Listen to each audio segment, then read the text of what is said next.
Hi hello అందరికీ నమస్తే. వీడియోలోకి వెళ్ళడానికి ముందు 2020 ఆ ప్రాంతంలో పవన్ కళ్యాణ్ గారు జగన్మోహన్ రెడ్డి గారికి సంబంధించి ఒక కామెంట్ చేశారు.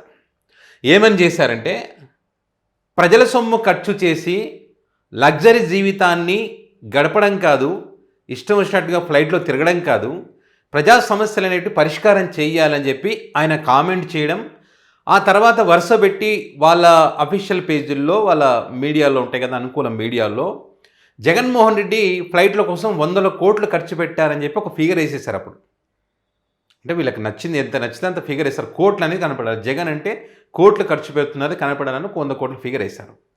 అచ్చెన్నాయుడు గారేమో 50 కోట్ల ఫిగర్ వేశారు. జగన్మోహన్ రెడ్డి ఇష్టం వచ్చినట్టు ఫ్లైట్లో తిరుగుతున్నాడు అని చెప్పి 50 కోట్ల ఫిగర్ వేసేసారు. ఇట్లా జగన్ గారి ఫ్లైట్లకు సంబంధించి గతంలో వీళ్ళు కామెంట్ చేయడం జరిగింది. సో ఇప్పుడు ఇదంతా ఎందుకు చెప్తున్నానంటే, హైదరాబాద్ నుంచి ఇక్కడ ఏపీకి వచ్చి టీ తాగి లంచ్ చేసి మళ్ళీ తిరిగి హైదరాబాద్కు వెళ్ళినటువంటి పరిస్థితి మన ఆంధ్రప్రదేశ్ డిప్యూటీ సీఎం పవన్ కళ్యాణ్ గారు. ఈ 15, 16 తారీఖు రోజు ఈ 2 రోజుల్లో ఒక కార్యక్రమం, కలెక్టర్లతో ఒక కార్యక్రమం నిర్వహించారు. ఏది? లా అండ్ ఆర్డర్కు సంబంధించి, ప్రజా సమస్యలకు సంబంధించి, పనితీరుకు సంబంధించి చాలా ముఖ్యమైనటువంటి సమావేశం ఇది. ఈ సమావేశంలో మంత్రులందరూ పాల్గొనాలి. ఈ 15వ తారీఖున ఈ మహాలయ పితృ కర్మకు సంబంధించి రోజులు ఉన్నాయి. ఆ రోజు పవన్ కళ్యాణ్ గారు రాలేరు అని చెప్పి వాళ్ళు అఫీషియల్గా జనసేన వాళ్ళు చెప్పారు. ఓకే, మనం కూడా కాదనం. ఆ కార్యక్రమం ఉంది. 16వ తారీఖు అటెండ్ అవుతుందని చెప్పారు. 16వ తారీఖున ఈ కార్యక్రమానికి పవన్ కళ్యాణ్ గారు వచ్చారు ఫ్లైట్లో, స్పెషల్ ఫ్లైట్లో ఇక్కడికి వచ్చారు. ఓకే, ఆయన రావడమే ఆలస్యం. ఆయన వచ్చేలోపు తన శాఖకు సంబంధించినటువంటి రివ్యూ నడుస్తూ ఉంది. రాగానే టీ బ్రేక్ ఇచ్చారు, వెళ్ళి టీ తాగొచ్చారు, మళ్ళీ కూర్చున్నారు. కూర్చున్న తర్వాత ఏమైనా మాట్లాడతారా అంటే ఏమీ మాట్లాడలేదు. లంచ్ బ్రేక్ వచ్చింది. లంచ్ బ్రేక్ తర్వాత ఒక 5 నిమిషాలు ఉన్నారు, వెళ్ళిపోయారు. కనీసం ఉన్న దాంట్లో ఆయన ఉన్నటువంటి కొన్ని నిమిషాలైనా ఏదైనా తన శాఖకు సంబంధించి మాట్లాడారా అంటే ఏమీ లేదు. వాళ్ళ అఫీషియల్ పేజీలో కూడా చెక్ చేసుకోవచ్చు ఏదైనా మాట్లాడారా అంటే. మనం టీ తాగడానికి, లంచ్ చేయడానికి హైదరాబాద్ నుంచి ఇక్కడికి రావాల్సిన అవసరం ఏముంది? ఒకవేళ మీకు అంత ఇంపార్టెంట్ పని ఉంటే, ముఖ్యమైనటువంటి పని ఉంటే మీరు అక్కడే ఉండాల్సింది. అనవసరంగా ఫ్లైట్ ఖర్చులు ఎందుకు? ఇది ప్రజల సొమ్ము కదా. మీరు ఏ ఖర్చు పెట్టినా ప్రజల సొమ్మే, మీ సొంత సొమ్మే, ఏం కాదు. మీ జోబుల నుంచి ఏం బెటరు.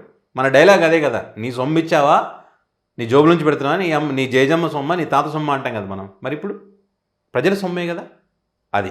ఆ రకంగా ఆయన అందులో ఇంకోటి ఏంటంటే, చాలా ముఖ్యమైనటువంటి శాఖ కదా పవన్ కళ్యాణ్ గారు. పంచాయతీ కానీ చాలా ముఖ్యమైన శాఖ, గ్రామీణానికి సంబంధించి చాలా చాలా ముఖ్యమైనటువంటి శాఖ. వాటికి సంబంధించి పరిష్కారం చేయకుండా, మాట్లాడకుండా వెళ్ళిపోవడం అంటే, అది మాట్లాడాలంటే దానికి సంబంధించి ప్రిపేర్ అయి ఉండాలి. అసలు అధికారులతో కోఆర్డినేషన్ చేస్తున్నామో, వాళ్ళ గురించి, ఆ ప్రాంతంలో ఆ శాఖకు సంబంధించినటువంటి సమస్యలు ఏమున్నాయని తెలుసుకొని అక్కడ చర్చిస్తే దానికి సంబంధించి ఏమైనా పెండింగ్స్ ఉన్నాయని అక్కడ డిస్కస్ చేయడానికి అవకాశం ఉంటుంది. అది ఏమీ లేదు. ఇది ఒక్కటే కాదు, మీకు కొన్ని ఎగ్జాంపుల్ కూడా చెప్తాను నేను ఇక్కడ. డిసెంబర్ 2024లో కలెక్టర్ల సమావేశానికి వచ్చారు. వచ్చి 2 మాటలు ఏదో కలెక్టర్ల మీద, ఎస్పీల మీద ఏదో మాట్లాడేసి వెళ్ళిపోయారు. తర్వాత లా అండ్ ఆర్డర్ దాని గురించి మాట్లాడారు. ఫిబ్రవరి 2025లో రివ్యూ మీటింగ్ జరుగుతున్నప్పుడు బ్యాక్ పెయిన్ అని చెప్పారు. తర్వాత చూస్తే మళ్ళీ ఏదో ఏమంటారు, వేరు ప్రాంతాలకి, ఆలయాలకు తిరుగుతున్నటువంటి వీడియోస్ మనం చూసాం. తర్వాత ఫోన్ ఎత్తలేదని ఒక చర్చ నడిచింది ఈ క్యాబినెట్ సమావేశాలు జరుగుతున్నప్పుడు. మరొకసారి అంటే మార్చిలో హెల్త్ ఇష్యూ ఉందని చెప్పి అప్పుడు కూడా వచ్చి ఇట్లా వెళ్ళిపోయిన పరిస్థితి. సో ఇట్లా వరుసగా తన శాఖకు సంబంధించి, మరి క్యాబినెట్ మీటింగ్ అంటేనే ముఖ్యమైనటువంటిది, అది కూడా ప్రజల సొమ్ముతో నడిచేది. అలాంటి మీటింగ్కి వచ్చి మనం ఇట్లా వచ్చి అట్లా వెళ్ళిపోతే దాన్ని ఏమంటారు? మనం పెద్ద పెద్ద డైలాగులు కొడుతున్నప్పుడు ఫ్లైట్లకు సంబంధించి, ప్రజా సమస్యలకు సంబంధించి ఇప్పుడు ఎవరు లగ్జరీ లైఫ్ని అనుభవిస్తున్నారు? దేని గురించే ఇప్పుడు పెద్ద ఎత్తున. ఎందుకంటే ఒక్కటే చూడండి, ఎప్పుడైనా సరే చర్యకు ప్రతిచర్య, మనం మాట్లాడిన ప్రతి మాటకు తిరిగి ఏదైతే అంటామో అది మనకు తగులుతుంది. సింపుల్ అంతే. మనం ఒకరు వేలెత్తి చూపించినప్పుడు 3 వేలు మన వైపు చూపిస్తాయి. ఇప్పుడు మనం ఆ రోజు వేలెత్తి చూపించాం.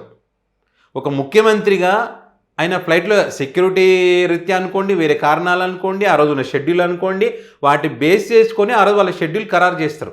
ఒక ముఖ్యమంత్రి ఎక్కడికి వెళ్ళాలో ఏంటనేది వాళ్ళకు ఉంటుంది. ఇప్పుడు మీరు ఇది రాజ్యాంగబద్ధమైన పదవి కాదు. డిప్యూటీ సీఎం అంటే ఒక అలంకారప్రాయమైనటువంటి పదవి ఇది. మీరు మంత్రిగా ఓకే, కానీ అయినా కూడా మీరు ఫ్లైట్లలో, స్పెషల్ ఫ్లైట్లలో తిరుగుతూ ఉన్నారు, ప్రజల సొమ్ము వృధా చేస్తూ ఉన్నారు. ఆ రోజు జగన్ గారి గురించి అన్ని మాట్లాడిన 100 కోట్లని ఈరోజు ఏం చేస్తూ ఉన్నారు? ఈ బస్సులో కదా తిరిగినట్టు వెళ్తారు వస్తారు, వెళ్తారు వస్తారు. దీన్ని కర్మ రిటర్న్స్ అంటారు కదా, ఆ రకంగా మనం ఆ రోజు ఇష్టం వచ్చినట్టుగా మాట్లాడి 100 కోట్లు ఖర్చు పెట్టాడని చెప్పి ఆ రోజు మనం మాట్లాడి ఈరోజు అంతకు మించి నిబంధనలను తుంగలో తొక్కేసి మన శాఖలను మన సినిమాల పబ్లిసిటీ కోసం వాడుతూ, మన మంత్రులను సినిమాల రివ్యూ అది ఎక్కడ వేదికలు చెక్ చేయడానికి పంపిస్తూ, మన సొంత ప్రయోజనాల కోసం మనం ఈరోజు వాడుకుంటూ భ్రష్టు పట్టిస్తూ ఉన్నాం. ఇది పరిస్థితి. సో ప్రజలకు నిజాలు తెలియాలి. వాళ్ళ డైలాగులకి వాళ్ళ చేతలకి సంబంధం లేదు. సో కేవలం లంచ్ కోసం, టీ కోసం ఇంత దూరం వచ్చి అలా వెళ్ళిపోయినటువంటి పరిస్థితి. సో ఇది మా దేవుడు మా స్వామి అని అంటారు కదా, ఇది స్వామి పరిస్థితి. ఓకే, సో మరి దీనికి సంబంధించి మీ అభిప్రాయాన్ని కామెంట్ రూపంలో పెట్టండి.